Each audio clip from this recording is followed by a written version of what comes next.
नमस्कार मंडळी, मराठी कला विश्वातून एक धक्कादायक बातमी समोर आली आहे.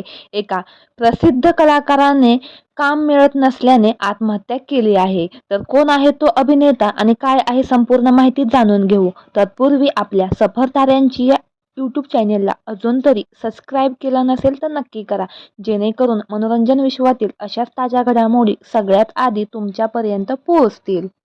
मराठी सिने इंडस्ट्रीतील अभिनेता आणि दिग्दर्शक तुषार घाडीगावकर याने आत्महत्या केली आहे. काम मिळत नसल्यामुळे त्याने इतके टोकाचे पाऊल उचलले आहे.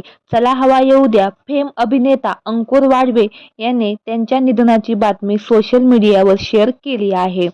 तुषार घाडीगावकरच्या निधनामुळे सिने इंडस्ट्रीवर मोठी शोककळा पसरली आहे. अंकुरने तुषारचा फोटो शेअर करत पोस्टमध्ये लिहिले की, मित्रा का, कशासाठी? काम येतात आणि जातात. आपण आपले मार्ग काढले पाहिजे, पण आत्महत्या हा मार्ग नाही. मान्य आहे, सध्याची परिस्थिती विचित्र आहे, पण हा निर्णय होऊ शकत नाही. तुषार, तू हरलास म्हणजे आम्ही देखील सगळे हरलो, असं म्हणत अंकुरने दुःख व्यक्त केले आहे. तुषारच्या कामाबद्दल बोलायचं झालं तर त्याने नाटक, मालिका, चित्रपट अशा तिन्ही माध्यमातून कामं केली आहेत. त्याने लवंगी मिरची, मन कस्तुरी रे, बाहुबली, हे मन बावरे अशा अनेक प्रोजेक्टमध्ये तो दिसला आहे. तर मंडळी, आपल्या चॅनलच्या परिवारातर्फे तुषार याला भावपूर्ण श्रद्धांजली.